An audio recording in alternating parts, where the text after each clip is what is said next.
मांगे जैसे मैंने पहले ही बताया कि हमें जो है सरकार में भागीदारी, संगठन में हमारे को भागीदारी। समाज का प्रेसिडेंट बोल रहा हूँ। सबसे पहले तो मैं अपने पूरे सिंधु समाज को ही बहुत बहुत बधाई देता हूँ कि उन्होंने बीजेपी को पूरी सपोर्ट दी और उसी की वजह से सरकार बनी।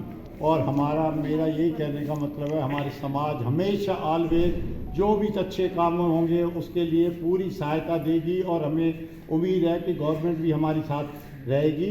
5 साल नहीं, उम्मीद ये नहीं, 5 साल वाली उम्मीद नहीं है। मैंने क्या कहा कि सरकार बनने के बाद जल्दी कुछ न कुछ होएगा।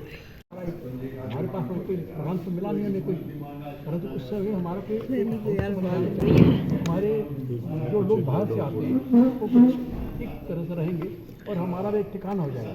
नहीं, ये जीत तो गए हैं, जीतने के बाद नहीं, जीत तो गए हैं हम। तो अब सरकार तो बनने वाली है, बस और 2-4-5 दिन हफ्ते में हो जाएगा सारा। प्लस जितने जो हमारे सिंधी संस्थान हैं, जैसे खास करके स्कूल्स वगैरह हैं या जो सिंधी नामों से हमारे पार्क हैं या रोड हैं, उनका पुनर्नामकरण करा जाए। और जितने स्कूल्स हैं खास करके वहाँ पे जो एडमिनिस्ट्रेशन में है वहाँ पे सिंधियों की भागीदारी, और जैसे और संस्थाएं हैं सिंधी संस्थाएं जैसे सिंधी एकेडमी वगैरह है, वहाँ पे होता तो सिंधी है वाइस चेयरमैन और मेंबर्स भी सिंधी होते हैं, पर कौन कौन से रखने चाहिए वो हमारे से सलाह लेके उसको अपॉइंट करा जाए। युवा है, उसने काफ़ी चीज़ें प्रॉमिस करी हैं और वो हमें उम्मीद है कि वो बहुत अच्छा काम करेगा, क्योंकि वो युवा है, उसको सिर्फ 5 साल ही नहीं देखनी है, उसको आगे भी देखना है। तो जो लोगों ने उसको वोट नहीं दिया है तो हमारी तरफ से यही रहेगी और हम उसको बोलते रहेंगे। क्षेत्र से जैसे एकेडमी बनती है, कोई भी बनता है, हर क्षेत्र से किसी न सिंधी को उसमें प्रतिनिधित्व मिलना चाहिए ताकि वो अपने इलाके की बात वहाँ रख सके। सिंधी समाज बहुत ही अपना जुझारू, मेहनती, कर्मठ, अपने कामों के बारे में, अपनी योजनाओं के बारे में, अपने सारा सहयोग के बारे में बहुत अच्छी समाज है और चाहती है कि वो हमारे को कोई प्रतिनिधित्व मिले। ये एक बात तो हमने रखी थी और हमें उम्मीद है कि अब हम प्रतिनिधित्व की बात जो है हमारी सरकार के कानों में, भाजपा के कानों में जा चुकी है। बार बार दोहराने से कोई बात नहीं। और अब चाहेंगे कि विकास भी हो, दिल्ली को बहुत सुंदर बनाया जाए, बहुत भारी बहुमतों से और काफ़ी सीटों से पूर्ण उनको जो है ये मेजॉरिटी मिली, भाजपा की सरकार बनी और जो है ये 27 साल के बाद जो ये सरकार बनी, इससे काफ़ी अपेक्षाएं सारे दिल्ली वासियों ने लगा रखी हैं। सिंधी समाज जो है अपने आप में अब काफ़ी दिन ब दिन सक्षम भी होता जा रहा है और इनको प्रतिनिधित्व चाहिए। इसी प्रतिनिधित्व के बारे में यार अब दिल्ली रहने लायक नहीं बचा है और अब हमें उम्मीद है कि दिल्ली रहने लायक वापस बनेगा जैसे पहले था। 10 साल पहले, 15 साल पहले साफ पानी मिलेगा, हमारे को पीने लायक पानी मिलेगा, साफ हवा मिलेगी, सड़कें अच्छी मिलेंगी, सीवर की दिक्कतें खत्म होंगी। यूज नहीं है, अब सेंटर भी हमारा भाजपा का, सांसद भी हमारी मिलेगा।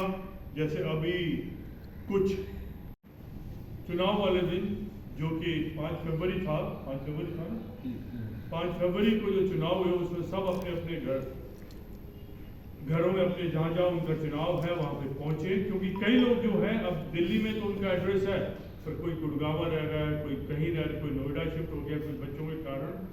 तो उनसे खास करके अपील थी कि आए, और ये हमारी जो अपील थी सिर्फ सिंधी समाज से ही नहीं, और जो हमारे से, क्योंकि अब सिंधी समाज से ना बहुत से और भी समाज जुड़ गए हैं, तो सबसे अपील थी कि वो आए। और इसी दौरान इसी भवन में हमारे कैबिनेट मिनिस्टर श्री हरदीप सिंह पुरी जी भी आए थे। उसमें हमारी सांसद, हमारी बहन, तो ये जीत मिली है उसमें सिंधु समाज की क्या भूमिका रही, आज हम थोड़ा सा उस बारे में चर्चा करना चाहते हैं। जैसे ये चुनावी प्रक्रिया शुरू हुई थी, तब से सिंधु समाज हर पार्टी से भागीदारी मांग रहा था। किसी भी राजनीतिक पार्टी से भाई सिंधु समाज को राजनीति में भागीदारी चाहिए। उसके एवज में सिर्फ बीजेपी ने, भाजपा ने हमारे से कुछ मीटिंगें करी और उन्होंने कुछ आश्वासन दिए हमारे को कि वो कोशिश करेंगे कि हमारे को कुछ मिले।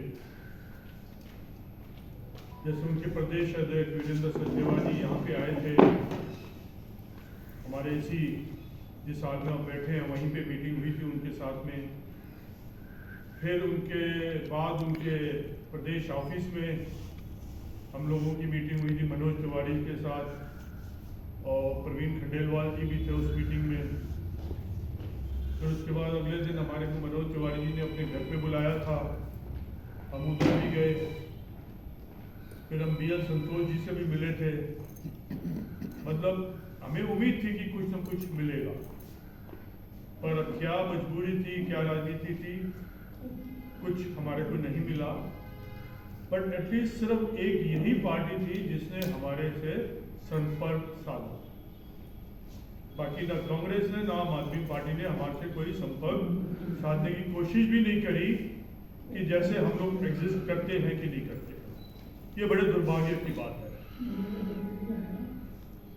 फिर उसके बाद जब सीट नहीं मिली तब हमने, हमारे प्रेसिडेंट साहब ने एक निकाला था वीडियो कि हमारे को किसी ने सपोर्ट नहीं करा या कुछ नहीं दिया, तो अब हमें चुनाव में भागीदारी के लिए सोचना पड़ेगा। पर उसके बाद इमीडिएटली अगले दिन कुछ शीर्ष नेताओं ने हमारे से कांटेक्ट करा और हमारे को ये एश्योरेंस दी गई कि जो कि एक बहुत बड़ा दिन है हम लोगों के लिए। तो मेरी गवर्नमेंट से अब ये तो दिल्ली गवर्नमेंट के हाथ में रहेगा कि उसको भी छुट्टी डिक्लेयर करी जाए।